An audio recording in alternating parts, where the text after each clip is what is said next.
Welcome everybody. Thanks for turning up to this. Yeah, as Matt said, I'm a runner, run with Dark Peak Fell Runners, but I also coach off-road running and navigation as well for off-road runners. So one of the things I do every Thursday I put a little quiz out, a little navigation task on my Facebook and Twitter feeds, and invite people to comment on, give their answer, and then later on that evening I release a video for patrons. So if you subscribe, you get the answer. If you haven't subscribed, it works out as £1 a week. If you haven't subscribed, you need to sort of see if you can get the answer from other people, from the answers that they put on there. But yeah, that's that. So if you're interested in group navigation or individual navigation, I've got some courses coming up. So go to my website or go to Patreon for these tasks. Just a little teaser for you. This is this week's navigation task. So basically that's a photograph of me, well, not me, but us out doing some a navigation day in the Peak District. And basically, task is to study the photograph and compare it to the map and work out precisely where the photo was taken. So that would be your map. Now, tonight's quiz, we can't do these because it takes quite a lot of time for you sat there looking at the map. So it'd be a long, quiet quiz if we did that. But that's just a little taster of this week's Thursday navigation task. And a flavour of the sort of things you get there. But anyway, on to tonight's quiz. There's different rounds. I think it's we've got 5 different rounds. I want you to self-score. So at the end of each round, just add your scores up. There are some prizes. There's no prizes for the winner. We're not necessarily making it, only people who are good at navigating win the prizes. It'll be just a kind of spot prize at the end. We've got 2 prizes. One is Ali Bevan's book, Broken, and the other is a map of your choice from Vertebrate Publishing, their range of maps. So it's just going to be all, like names out of a hat, but do keep your scores. We want to know how many people, or what score you got in the end. I'm just going to jump back in there, Dave, because I completely neglected my duties there. The way we're going to allocate those 2.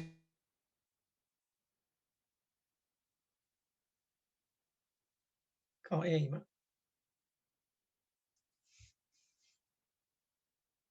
Sorry. Oh. You went off there, okay, Matt. I think I muted myself there. Sorry. Right, I'm just going to jump in there and say that I forgot to tell people how we're going to allocate those prizes. So we're going to turn the chat on. If you could, first of all, it'd be quite interesting just to check in that chat where you're from. It's quite nice for us to see where you are in the country or the world. And then secondly, if you've got a funny or a good or an exciting navigation story, how you got really badly lost, or you saved yourself from getting lost, or you found someone and stopped them from getting lost, just put a little anecdote in the chat, and we will choose. Don't go for too much length on it, but we'll choose the 2 best ones that we think, and at the end of the night we'll let you know who they are, and then you can message us and we'll get the prizes to you. Sorry, I forgot to tell you about that earlier. Right, I'll shut up again now and disappear. Okay, so let's get on with the pub quiz. Round 1 then, which map? So first question is, which map is that extract from? What scale is it? So I want the name of the map and the scale of the map.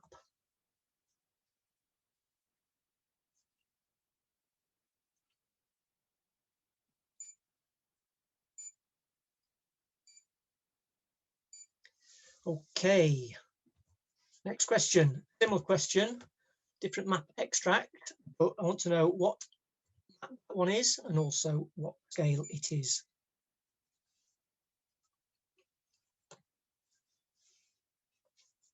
So what's the name of that map and what's the scale of that map?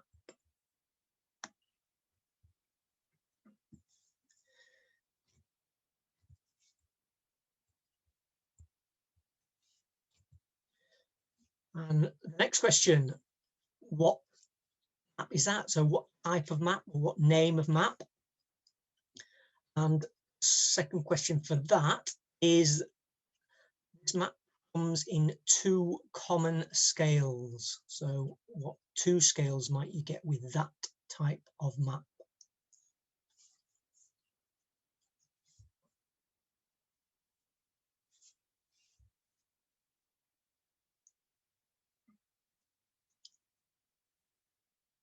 Okay.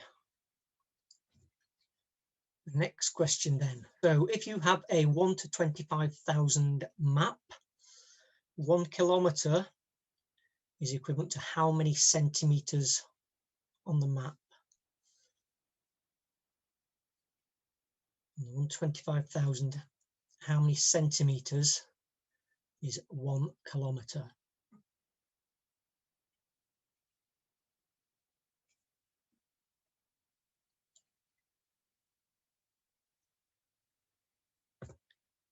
Okay, similar question for the next one. Same question, but with the 1 to 50,000 map. 1 kilometre is how many centimetres?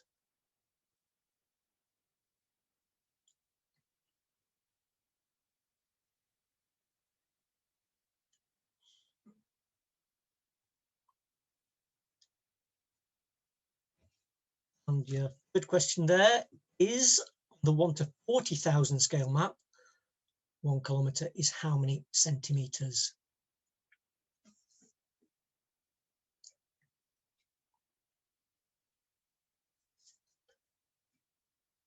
So one thing you've got to be careful of on this nowadays with sort of modern technology, you can print maps off your computer. So you need to make sure they're printed to the correct scale, because if you have printed your map out and it's not to the exact scale that the a bought map would be, then you might find yourself in trouble if you're measuring distance and you've printed the map slightly too big or too small. So always check that. Anyway, next question. Which map shows access land? Imagine you wanted to go out and you wanted to know where access land started and finished. What map would you choose?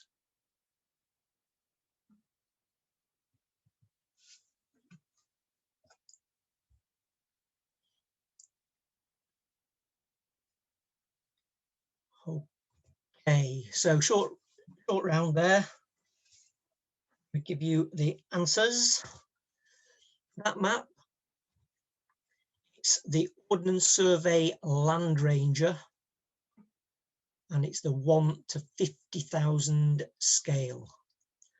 And the reason that you can tell that just from that map extract is by the colour of this public footpath.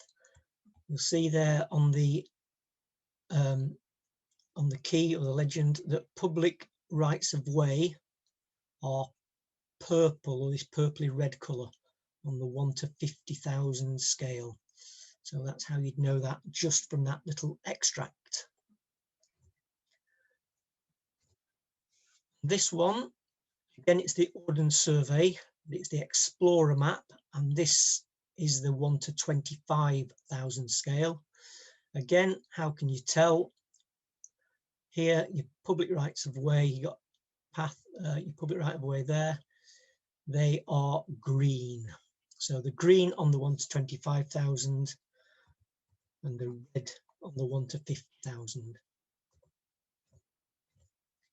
Okay, this map then, what map is that, or what is the name of that map? Well, it's the Harvey Map. Yeah, Harvey Maps, as opposed to Ordnance Survey. And the 2 scales commonly associated with Harvey Maps are that one, it's the 1 to 25,000 Super Walker, and the other one that you might be more familiar with is the British Mountain Maps, and this is the 1 to 40,000 scale. So the 2 scales you're looking for there are the 1 to 25,000 and the 1 to 40,000. Next correct answers on the 1 to 25,000, 1 kilometre is 4 centimetres. Then the 1 to 50,000, well, it's either twice the scale or half the scale, however you want to interpret it. So it's either going to be twice 4 or half 4. It's 2 centimetres. And then the 1 to 40,000 is somewhere between 25,000 and 50,000, 2.5 centimetres. Now the question about access land, which map shows access land? It is, out of those maps we've discussed, it is the Explorer map. I'm not going to talk too much about access land now because we've got another question on it in the quiz, so that will become apparent when we get to that. Okay, round 2. Now look at map symbols. So I want to know, what is the symbol that's circled in red? So look at this black triangle. What is that symbol?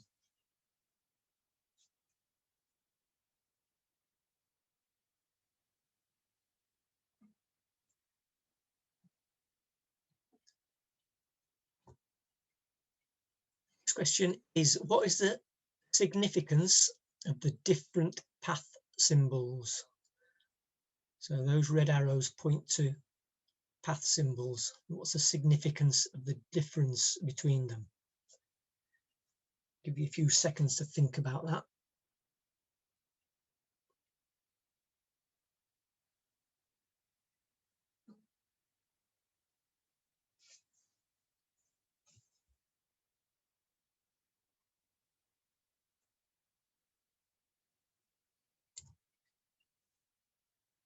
Okay, on this one, similar question. We've got a grey line and a black line. What's the difference? What do they represent? What's the difference between a grey line and a black line that are arrowed there?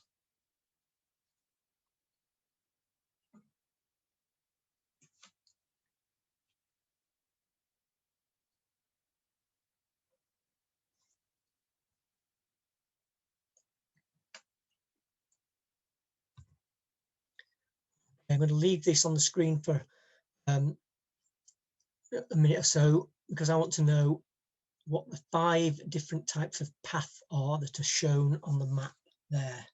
There are 5 different types of path. What are they? So the symbol and what they actually mean. What type of path are they? I'll give you 30 seconds on that.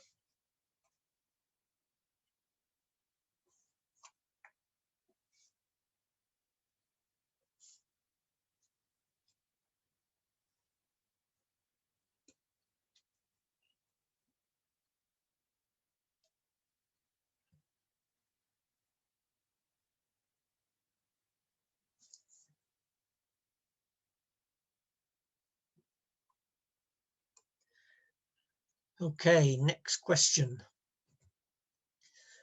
Where would you see that symbol? So if you're out using that map extract, whereabouts on the map will you see that symbol? What location on the map would you see that symbol in the landscape? And there's more. What I'm actually looking for is specific locations on the map. So there's more than one place on that map where you'd see that.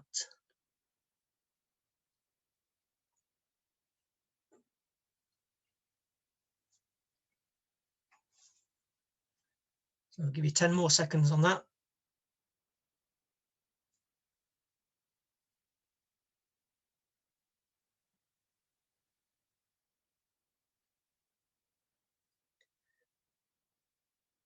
Okay, you ready for the answers then? So what was that symbol circled in red? It's black triangle. Did any of you say trig point? Well, it isn't a trig point. People think it's a trig point. A trig point or a triangulation point or pillar is this white or the black triangle with a white circle in it with a black dot. What we were looking for was that one, which is a large cairn, so a large pile of stones. Now this map that we're using here is, if you got the question right earlier on, is the Harvey's map. If it was an Ordnance Survey map, then there isn't necessarily a symbol for a cairn. The Ordnance Survey symbol for a trig point is very similar to that, except it's a blue. So it's a blue triangle with a dot in it. So your answer is a cairn or large cairn. Okay, the next question then, what is the significance of those different path symbols? So we can see one of the paths, this first one, it's got dash, dash, and then a space, dash, dash, space. Whereas the other one is a continuous black dash all the way down. So why are they different? Well, again, we're using the Harvey map here, the Harvey Superwalker. And the different symbol is the continuous dash is a path or an old track, whereas the broken or intermittent dashes means it's an intermittent path. And that's really useful when you're navigating, because if you're expecting to see a path and it's going to be there on the ground at all times, then you know what to look for. If you see this dashed line, then you know that that path might disappear in places. It's not going to be really obvious. So it's going to help you know what you're looking for in a way, and maybe anticipate that the path that you're looking for isn't really obvious. So that's useful. And again, this is something that's just on the Harvey maps. You don't get that on Ordnance Survey. They just show paths, and then it might be a really faint path or a really obvious path, and you're not to know from the symbol on the map. The next question, grey line and black line, what's the difference? So we've got this grey line here, we've got lots of grey lines here, and then we've got black line here, lots of black lines here, black lines here, and black lines here. So what's grey and what's black? And another really useful thing from the Harvey map, the continuous black lines, or the dark black lines, are maintained boundaries. So that's going to be a wall or a fence that's repaired and looked after. The grey lines are boundary remains. So what that means is a wall that maybe fell down 20, 30 years ago and hasn't been rebuilt. And you can't actually see it until you get right onto it. And just little remnants of stones at the base of it. And again, this is on the Harvey map.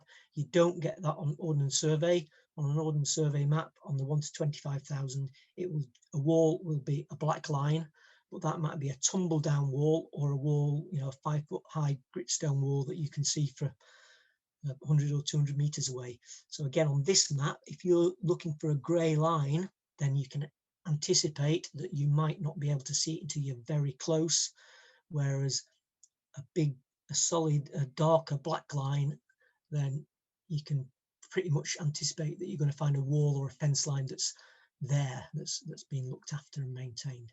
So again, useful little things to have there. Okay, on this one, 5 different types of path on that little map extract. What are they? Well, this is the Ordnance Survey 1 to 25,000 Explorer. Showed that earlier, so if you're concentrating, you might have got those because they've been on the previous slide. Public footpaths and public rights of way. So the short green dash is a public footpath, the larger green dash is a public bridleway, and then this one here, the double dash, is a drive or a track. So that symbol there, drive or a track, and then this black dash line is just simply a path. So I've got path there, and then the 5th one is this orange dashed line there, green dash line except it's orange, and that is a permitted footpath. And what that means is that it's not a recognised legal right of way, but the landowners have permitted public use of it. So you might ask, well, what is the difference between a public footpath, right away, a footpath, and path? Well, a public right of way is really a legal designation that you've got a right to walk along there, but it doesn't mean necessarily that there's a path on the ground. So you see this green dashed line there, it's just a green dash. So it's a public right of way, not necessarily a path with it. Whereas next to it here, we've got the black dash and the long green dash. So that's showing that it's a public bridle way and there is a path on the ground. At that point there, it goes off to be a public footpath and a path on the ground. Here, it's just a path that's not designated as a right of way. So quite a few different things going on there with paths. It's worth knowing your paths. Dave, quick question. Yeah. Just from the thread. Someone just said, is question 4, is that 1 point or 4 points? Question 4. What was question 4? I'll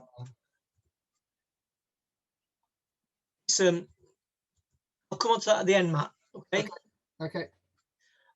Basically, if it things like this, then you're getting a point for each of these. So this would be 5 points. So if there's more than one answer, it's more than 1 point. So where would you see this symbol? Well, that is the symbol for access land. Now, access land is this. You see this highlighter pen type sandy coloured boundary or line along there, along that black boundary.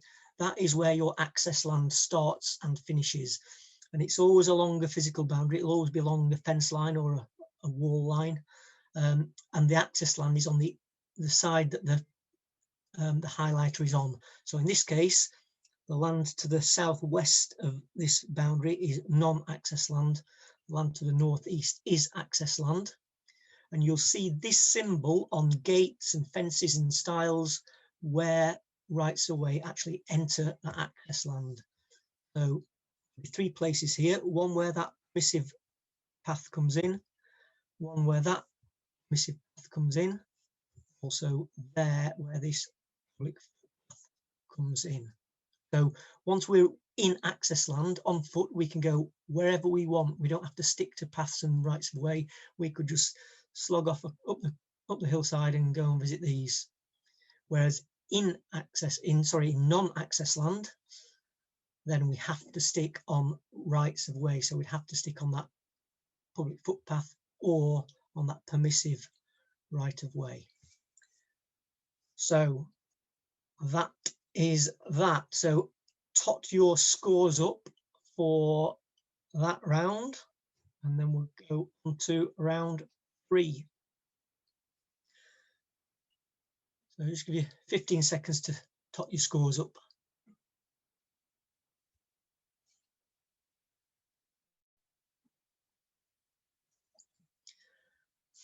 Okay, round 3, we're talking about up and down on this round. So we've got 2 points, A and point B. And I want to know which is higher, or is it impossible to tell from the map that we've got? So is A higher than B, or can't we tell? So I'll give you 15 seconds or so to have a look at that and try and figure that one out.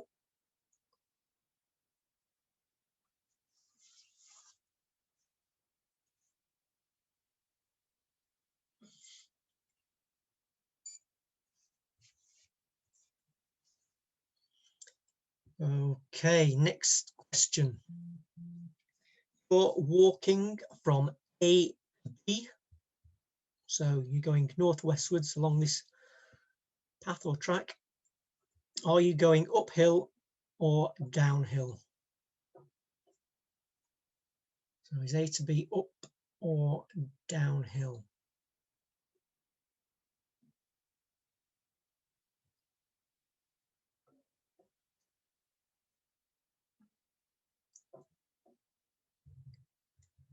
And the next question. There's a missing contour height that I've obscured under that red rectangle. I want to know what it is. What is the height of that contour line? I'll give you 30 seconds to have a look at that and work it out.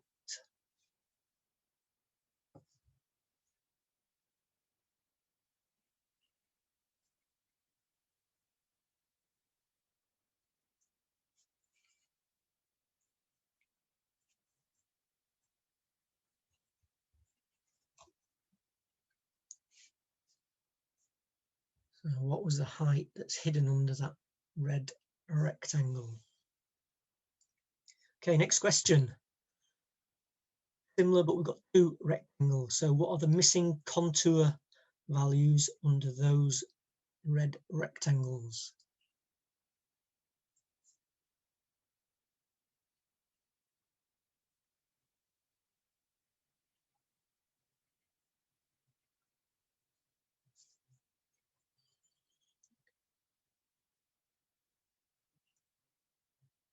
Five seconds.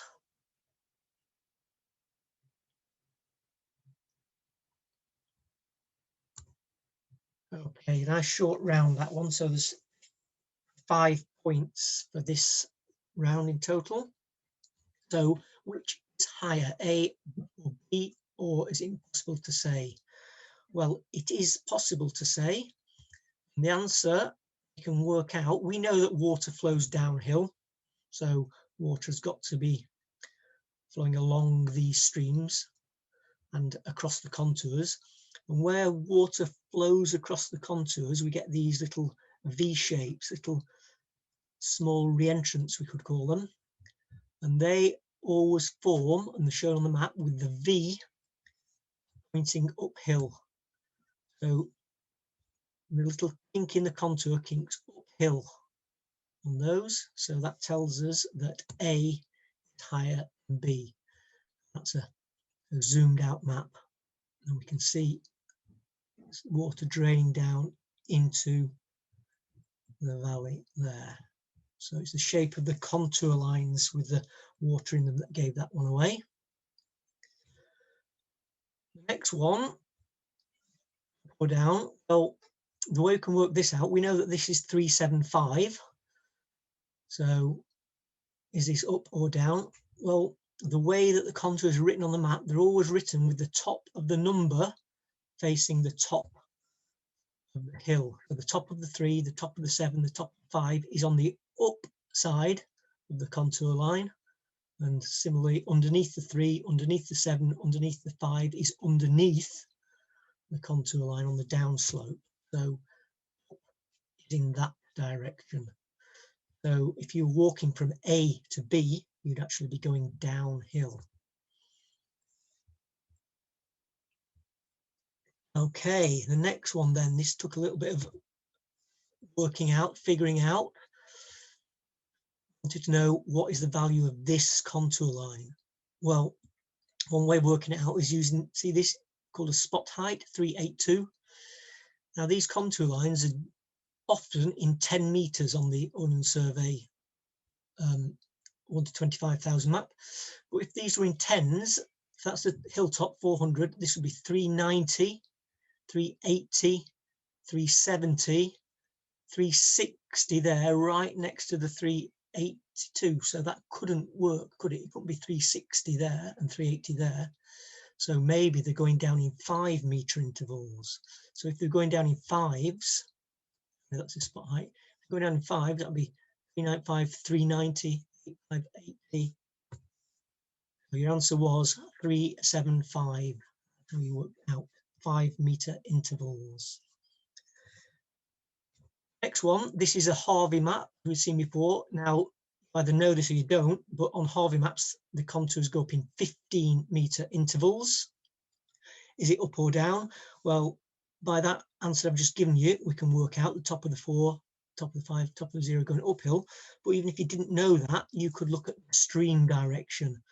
These streams will be flowing downhill and joining, and downhill and joining, starting off here and going downhill.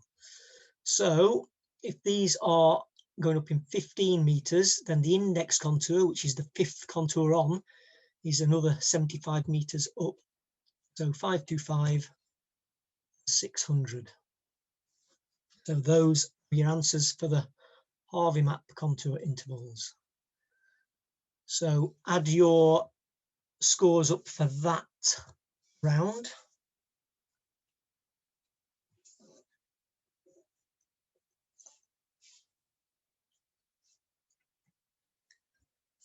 And then we'll come on to some navigation techniques. So this one, what I want to know is if you walk along the blue line from A to B, what is your total ascent in meters climbed? How many meters climbed if you walk along the blue line from A to B?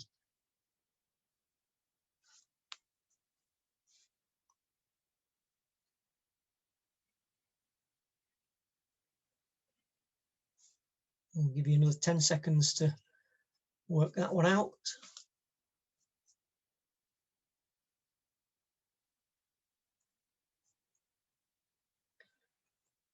Next question, if you walk on that blue line using Naismith's rule, how long would it take you? So you've got to use something called Naismith's rule to work out how long that route would take you. I'll give you 30 seconds on that.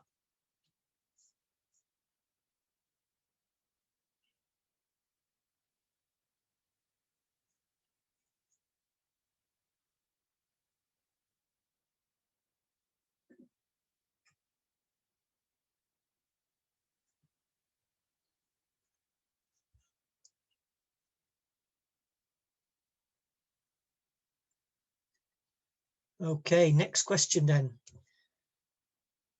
Quite straightforward one. You plan to follow a compass bearing from A to B. What would your approximate bearing be in degrees? So approximately what bearing is it walking from A to B?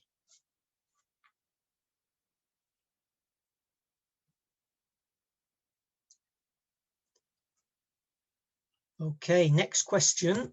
Same piece of map. If you followed that compass bearing from A to B, what could you use as a catching feature? What is your catching feature going from A to B?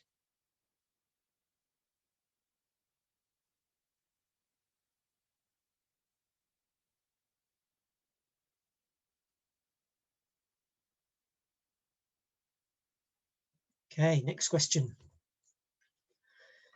If you're running from A to B, or walking from A to B, doesn't need to be running, what would your attack point be? So what is your attack point on that route?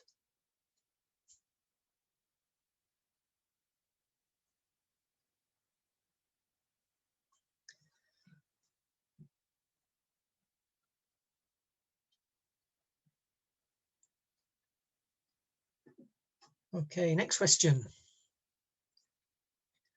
You're running from A to B, but it's in thick fog.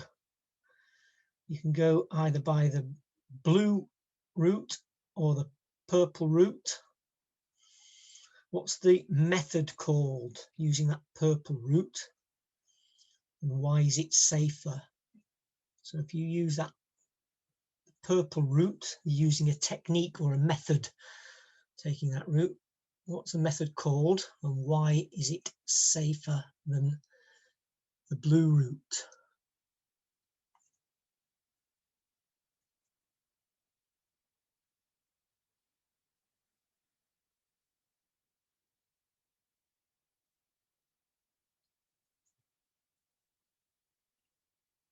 Okay, your next question. Same map. On either of those routes, where would you encounter a break of slope? So you're going from A to B on either the blue route or the purple route. Where on your journey would you encounter a break of slope?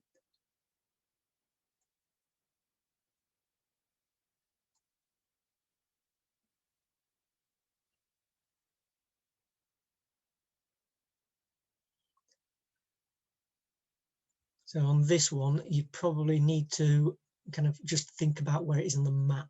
And describe it to yourself when I give you the answer, rather than actually writing it down, or unless you want to sketch it.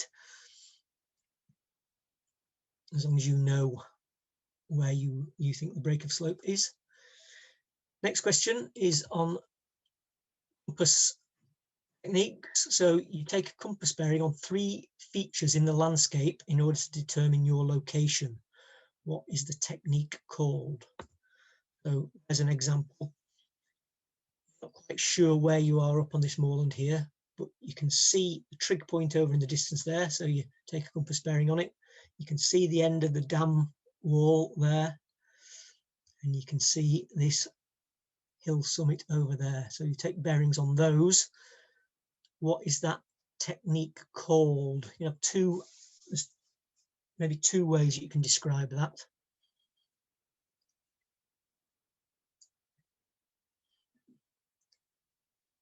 Okay, next question.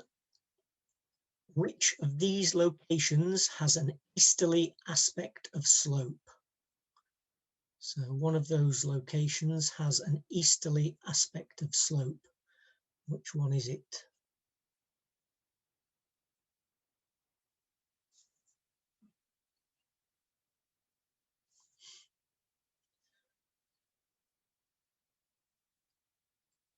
Your next question.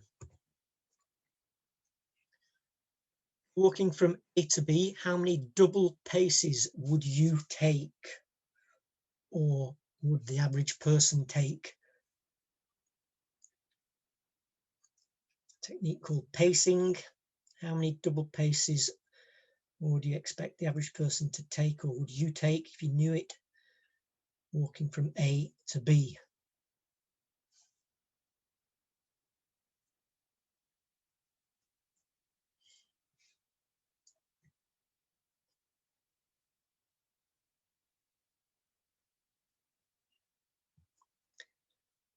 Okay, answer time.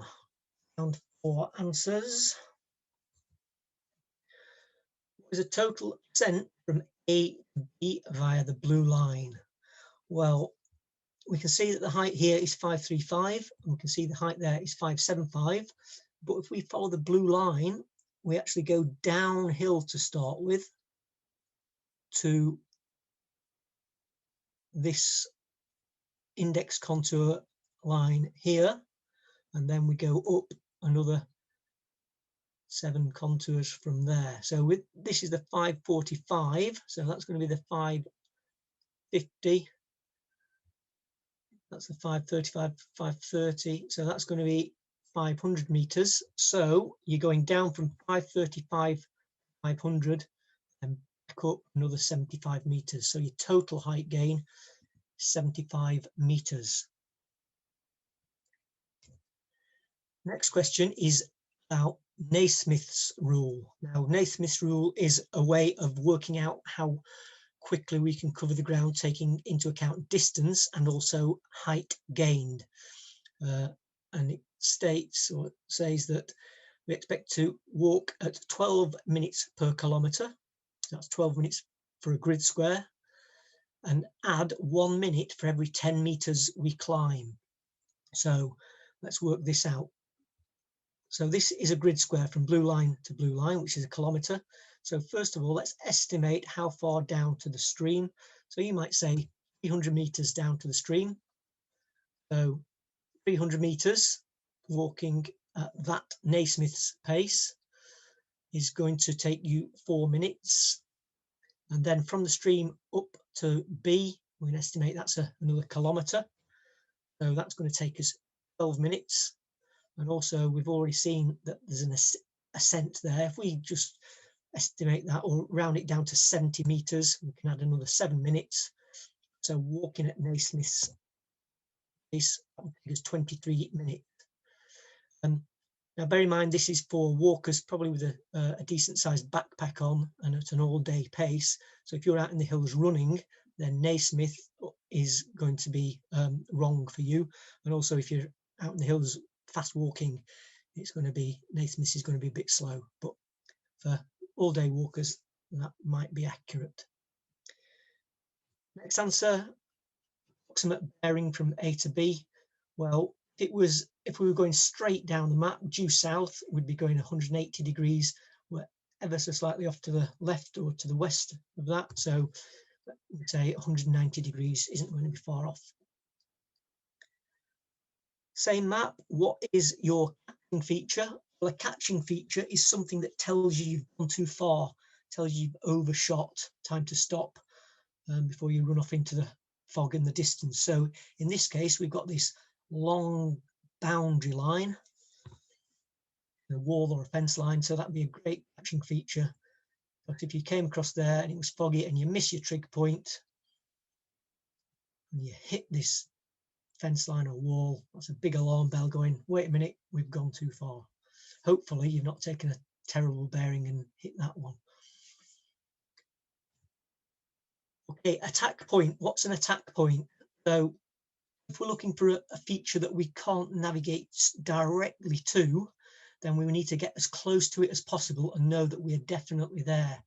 So see this fence line or boundary line here, if we were to hit the fence and just run along it and run along and run along and run along until we got to this almost 90-degree bend in it or angle in it there, that would make a great attack point because we know that our destination is probably not even 100 meters just to the south. So in this case, that boundary corner would make a great attack point. So that is that.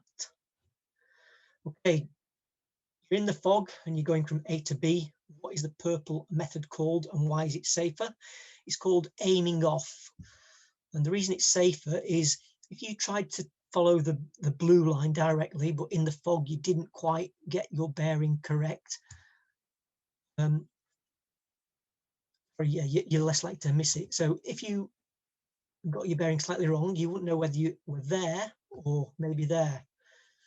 So it'd just be potluck as to whether you'd missed your destination to the northwest or the southeast.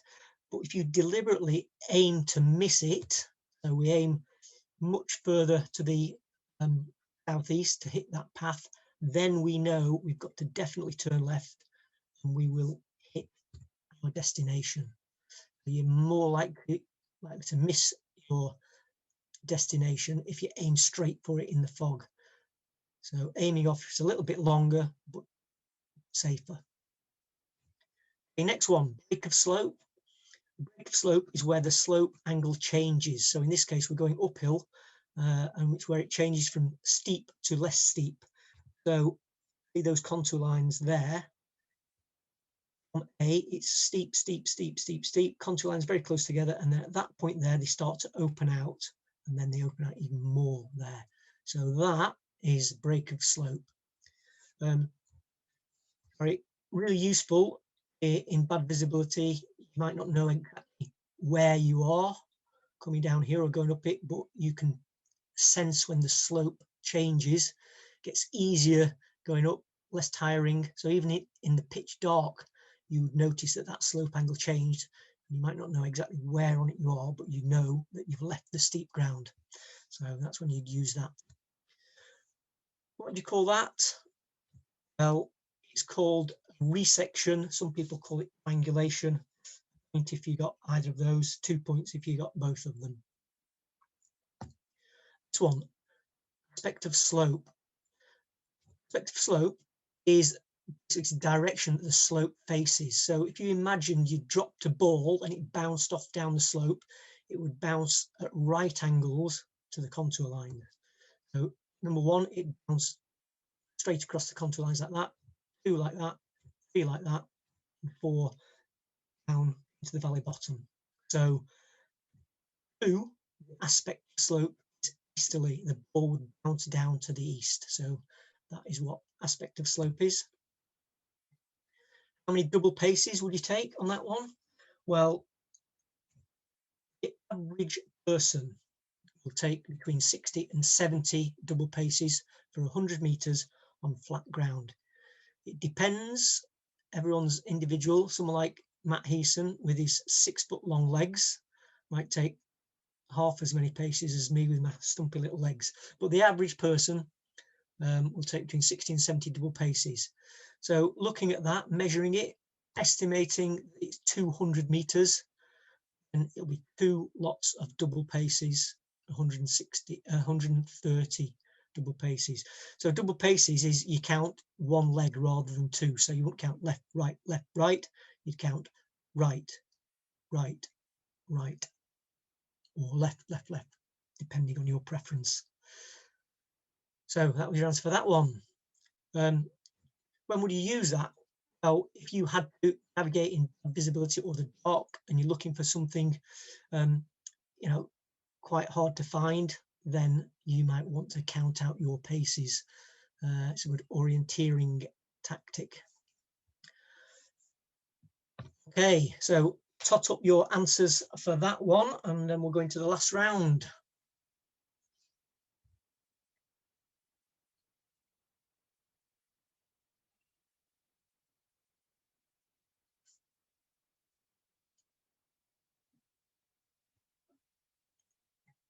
Okay, in this round, what you've got to do is match the shapes to the profile. So on the left, I want you to imagine that these are contours. So you're looking down, or you're looking onto the map, and this is the contour shape.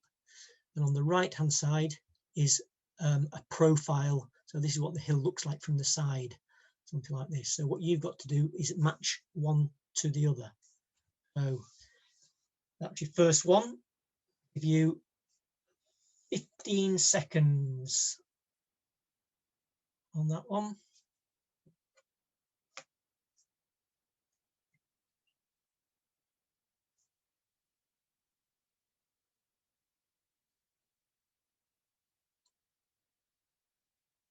Okay, next one.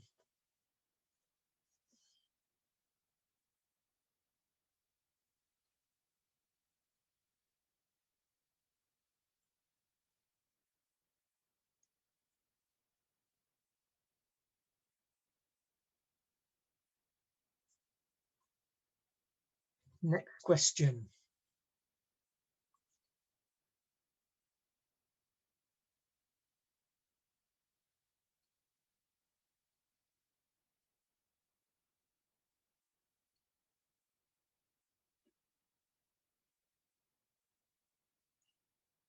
And the next one.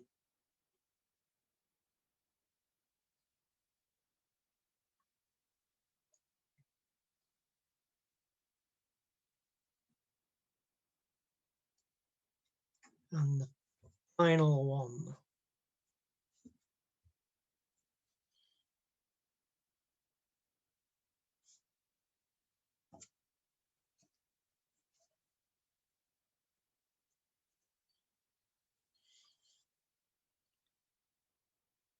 Okay. So here are your answers. So a fairly easy, we're looking down and we've got the high point just extending out left to right, flat summit. So 7 is your answer for that. A is 7. B, on this one, we've got 3 summits. The middle summit is higher than the east and west summits. So out of your shapes there, which has got a high middle summit and a left and right summit, it is 4. C, the way to work that one out, we've got the complex to the right, we've got a double sort of summit to the right, and then a little one in the middle, and then one to the left. So that's 2. B, we've got summit on the left, summit on the right, gap in the middle. Might have been a bit of an easier one, that one. 6 was your answer. And the final one,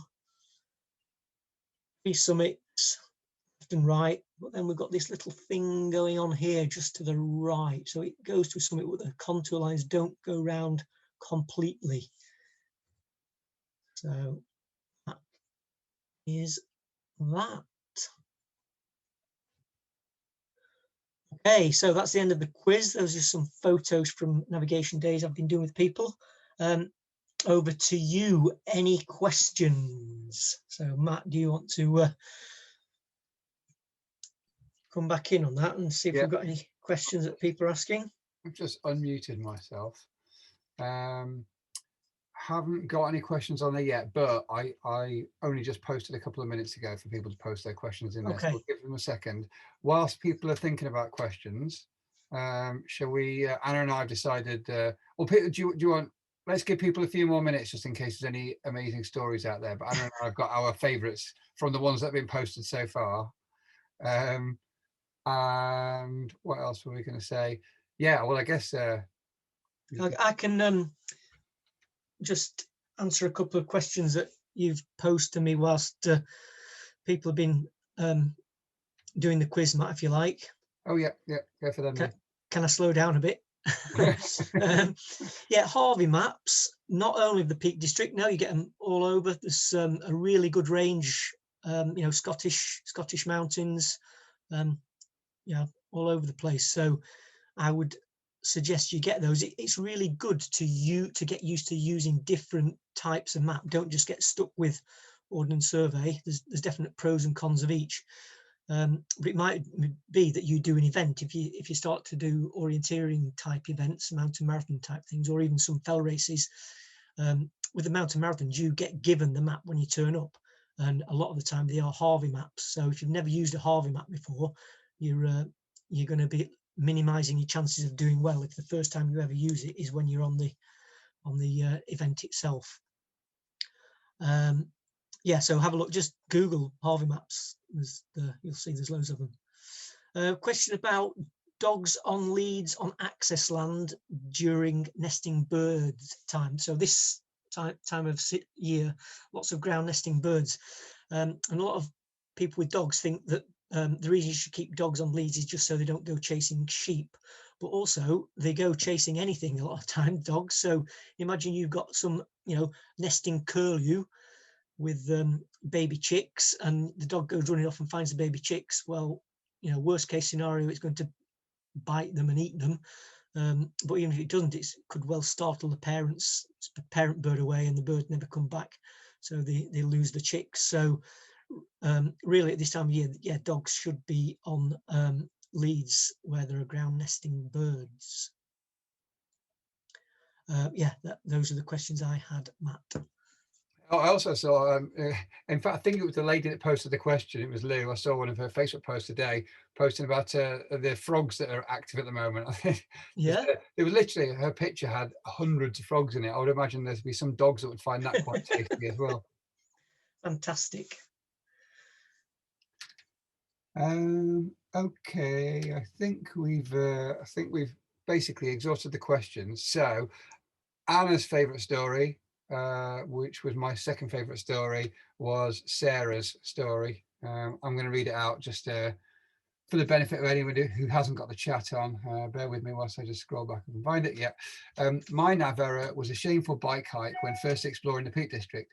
I had discovered Lady Bower and that there was a route over to Langsett on the cross-country bike. I made the mistake of taking the walker's path, and 4 hours later, after much making the map fit, I ended up overlooking the Woodhead bypass and had completely failed, not even on any pass on the hottest day of that year. It resulted in a ride to Glossop, a train to Manchester, just to get back to Sheffield. Brilliant. So that's for a copy of Ali's book, Ali Bevan's book, Broken. And my favourite one, which was Anna's second favourite one, which was Christopher Edwards. No, it wasn't, sorry, it wasn't that one. It was the minibus one. I'm just looking for Nigel Prue. Navigation story. Me and Chris Smith being forcefully separated by Stuart Smith and put in separate minibuses to go back to Joe Faulkner's HQ after having a bad night's navigating. We still run and compete together, so not a terminal falling out. By the way, it was all my fault. I kind of like that one. Right at the end, there's been a couple of stories of people getting lost up around Jacob's Ladder, coming off Edale Cross, around Brown Knoll, including one may have been you, in fact, Dave, in a race up there. You've been quoted in one of the stories anyway. All right, I'd be interested to know that. But yeah, the one time I did the High Peak Marathon, I got dragged into it by a bunch of mates. I was in no fit shape to do any navigating all the way around. I was just hanging on by the skin of my teeth all the way around. We got up there, and yeah, we'd been going for 10, 11 hours at that point through the night. And I was pretty dismayed when we'd run about a mile downhill towards Hayfield. I had to come back up onto the top to get down the right side of Bramnell. Yeah. So yeah, tricky navigating. I think we've probably, oh no, what we haven't done is the actual scores of the doors. Yeah. Do you want to take over for that, Dave? Yeah. So, well, how are we going to know? I want to put. Do we get people to put the scores on the write it down? So who got more than 40? If you got more than 40, post in the chat. If you got more post than 40. In the chat, yeah. Oh, there's some good navs out there. There's a 42 and a 41. Excellent. Those would be pretty much. Another 42. Phil Winskill, I recognise that name. Ah, that's Winskill. That would be Winskill talking about me running off, running off on in the wrong direction when I was hypoglycemic on the Edale Skyline race. Yes, thanks, Phil. Saved my life. Phil Croson's not on here. No. Certainly not with 42 anyway. There's another 41. A couple of 42s. That looks like two 42s. Excellent. Can you just ask, Matt, does anybody want anything clarifying on any of the questions? I'm happy to go back over any of the slides if people didn't quite understand anything. There was one. Graham Tiffany said, I have a question about answer 375 meters. Yeah. What was the map? 375 meters. Let me just find it on here. It's this one. No. I'm not sure what question he was asking there. 75 meters. Graham, do you want to clarify? Somebody else has said, Dan Pickup has said, uphill or downhill on question 3? Yes. Yep. That one. What does he want to know? It just says uphill or downhill, question 3. Tell you what, do you know what we can do? Can you unmute him? Bear with me for a second. What will be a lot easier will be, there's a manageable number of people in the room, so I'm going to allow people to unmute. So if you've got a question, you can unmute and then clarify what you want to ask. So you should now be able to unmute yourself and ask a question. Question 2 on it. Okay, so what question are we interested in? Chris, is it Chris? Yeah, round 2, question 3. Okay. Wasn't me. I didn't ask it. Round 2. Question 2 is up or down? Right. I need to know. Can you see if you can see the slides? Which question are we wanting to clarify? Round 2. Sorry, round 3. Right. Round 3, question 3. Round 3, question 3. The missing contour height. I tell you what. I'll start with that one. That one. I'm muted now, Fraser. No. Oh, Graham. Or that one. That's the one. That's the one, right? Yes. Go on. What map? That is the Ordnance Survey Explorer. Now, something is very unusual here. I didn't actually talk about this, but there's something very unusual. You see this grid line going across here. Well, to the north, these contour lines stop. So the 5 meter intervals up to this grid line and the 10 meter intervals above it. So they're going down in 5s. Oh, sorry. So they're going down in 5s on this one. But because this map extract is printed off a a map on a computer, so there's no sort of boundaries where one map would start or one map would finish. It's just the whole of the country. So sometimes, yeah, the contour interval changes. So the index contour, Yeah, they which go is up in 25s. right, that's interesting. Let me go through to the answer sheet on it. There. Oh yeah, 375 up to 400. If you're on the north bit of this map, the next index contour would be 350. It's a little bit confusing when you get it on a computer. But does that answer the question, Graham?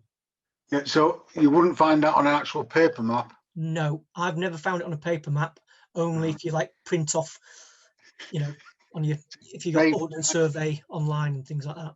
It teaches me to trying to live a life without computer maps. Ah, yeah, it's interesting, definitely. Because, well, the contour underneath 382 could easily be guessed as 380, couldn't it? And then that would make it 370, and that would fit in. Exactly. But the other ones would be intermittents. yeah, but on here they have to be going down in 5s or 10s. And if you traced, if you thought that was 380 and you traced it round, then you've got too many going back up to 400, haven't you? Apart from the drawn as intermittents. Well, they're not though, are they? You mean This one, dashed yeah. contours, like auxiliaries? Yes. But they're not though, are they? Because auxiliaries have got a break in them. They're like dashed. The one immediately to the west of the summit, it just ends in nowhere, so it must be an auxiliary. No, that's what I'm saying. This is your boundary on your map, where these above it are in 10-meter intervals. So your 5-meter contour just finishes. It just goes along until it gets to that bit of the map there, and then it's not drawn on the map anymore. Oh, I see. Interesting. Yeah. That's weird. It is, yeah. Phil's just clarified in the chat that it's the line where the white peak and the dark peak maps join. Yeah, Ah. it is. But also, there are other places on the map that aren't where the two maps join that you get that as well. But I've noticed it's only more and more of it's been happening. Maybe as they update the maps, there are these other bits like east to west changes as well as north south. Yeah, but if above the grid, like north of the grid line, was not considered, then it could be 10 meters with 5-meter auxiliaries, and that would give you 370, wouldn't it? Sorry, I'm being a bit nerdy. Yeah, I don't think so. Anyway, that's the answer, because this is actually off the map. This is a copy of the bit off the map. So that's what they are. Yeah, it was great. Thanks, Dave. Okay, Appreciate you're it. welcome. Anybody else got any questions? You want to, probably easiest to unmute yourself if you have, rather than typing it in the chat's getting quite busy. Doesn't look like it. So yeah, that was brilliant. We asked Dave to try and keep it to an hour, and we are now at 10 past 10. So I think that was an hour plus 10 minutes of Admin at the end. Yeah. So well done to, it was, who was it got 42? It was Phil and there's a 41 in there. Ken Jones, 41. Well done, Ken. Lewis got 40 exactly. Phil got 42. Graham got 41. And Alison got 42. Alison Harding. Well done to everybody who got over 40, because there were only 40 points. No, good stuff. Well done, folks. Magic. Yeah, that was strangely enjoyable. I'm not a huge navigation fan, but I need to brush up on navigation. So I've just done that whilst administering the quiz. So Good. Hope you guys enjoyed that. I think I've probably covered all of the admin. I will post this on ShAFF YouTube channel tomorrow, and we'll also send out an email shortly to everybody who registered by Eventbrite with details of what went on in here. And also the most important thing, which I haven't yet mentioned, it's been free for you so far. Hope you are happy to make a donation. That would be great. And then, yeah, we split those proceeds 50-50. So Dave will earn 50% of what you pay and ShAFF will earn 50% of what you pay. And we will use our money to keep putting on these talks, and Dave will use it to continue teaching us all to be better navigators. So I'm going to close the meeting now. Feel free to unmute yourself and say thank you, and we'll hopefully see you next time. Thank you very much. Great. Cheers, Thank you're you, welcome. Dave. Thank you. Excellent. Thanks a lot. Bye. Bye.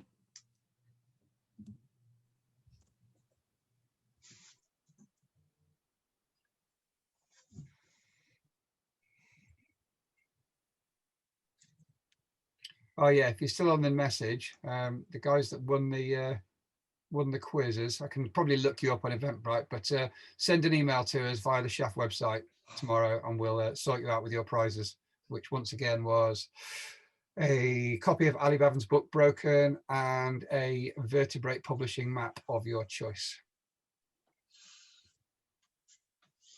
So I'm going to close the meeting now.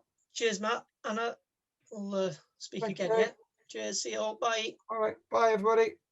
Thanks, Dave. Bye. Thank you. Bye.